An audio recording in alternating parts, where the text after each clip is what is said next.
घंटे केवल उन्हीं के लिए ही समर्पित होंगे और उनके जीवन और इनकी कला, संस्कृति और उपलब्धियों को लेकर ही ये डीडी हिमाचल पूरी तरह से समर्पित रहेगा। तो मैंने माननीय मुख्यमंत्री जी से कह रहा था कि हम प्रयास करेंगे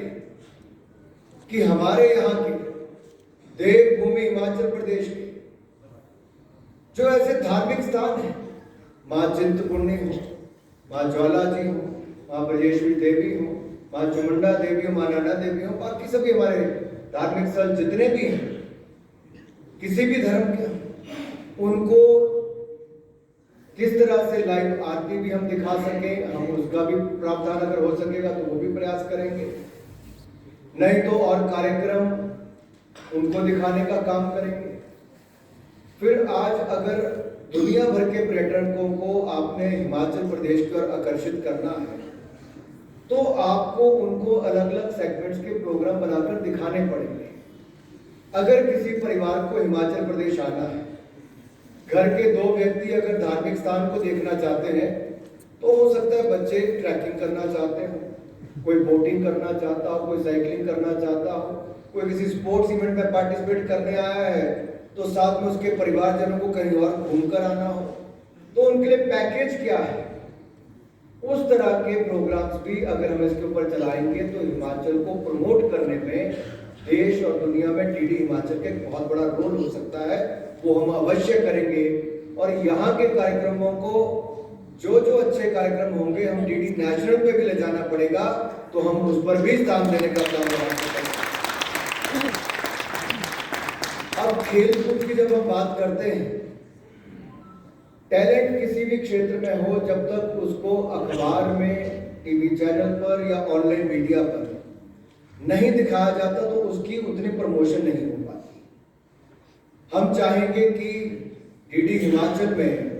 हिमाचल प्रदेश के खिलाड़ी हों, खेलकूद के टूर्नामेंट्स हों, उस दिशा में भी देखा जाए कि क्या क्या संभावनाएं हैं ताकि हम खेलों के क्षेत्र को भी आगे बढ़ा सकें। अगर हमारे साथ लगते पंजाब के राज्य से उनका कल्चर, उनका म्यूजिक देश और दुनिया में बहुत बड़ा नाम बना सकता है, तो हिमाचल के संगीत में तो इतनी मिठास है। हिमाचल का संगीत भी केवल इन पहाड़ों तक ही सीमित नहीं रहेगा, अंतरराष्ट्रीय स्तर तक पहुंचाने का काम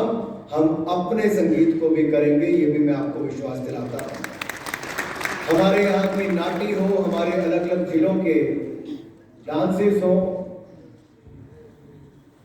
हम इसको कैसे जोड़ पाए टूरिज्म के साथ। जो बाहर से लोग आते हैं, हम उनके लिए कैसे अलग अलग हब्स बना सकें जहां पर शाम को ऐसे टूरिस्ट डेस्टिनेशन पर हमारे फोक आर्टिस्ट वहां पर एक्टिविटीज कर रहे हैं। अगर राज्य की सरकार उनको चिन्हित करके वहां पर हायर करती है, हम लोग कुछ प्रोग्राम्स उस पर करते हैं, तो हम अपनी तरह से भी उसको प्रयास कर सकते हैं कि आगे बढ़ा सकें। कुछ मैं अपने डिपार्टमेंट के फील्ड पब्लिसिटी डिपार्टमेंट के ऐसे जो हमारे लोग जिनको हमने हायर किया है,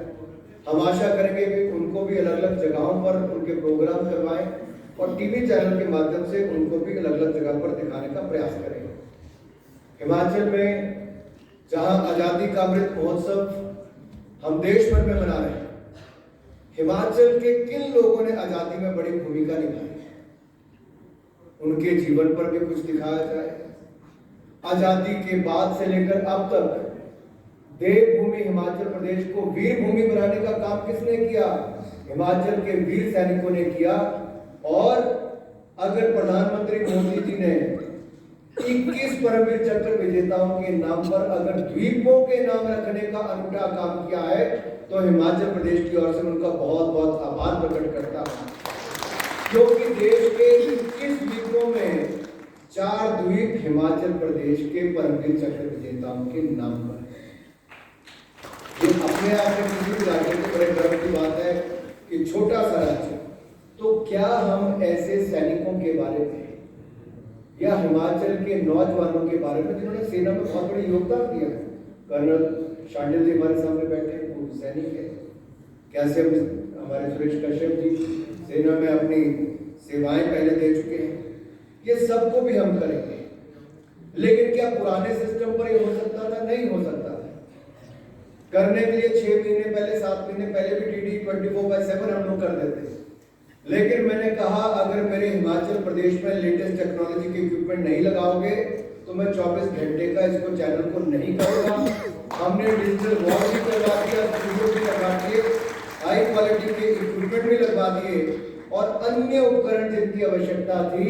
वो सारा काम पूरा करके तभी आज इसकी शुरुआत की है कि ये ना हो कि आज उद्घाटन कर दें और 6 महीने बाद नया चले, वो नहीं होगा। सारा काम पूरा करने के बाद आज आपके लिए समर्पित कर दिया गया है।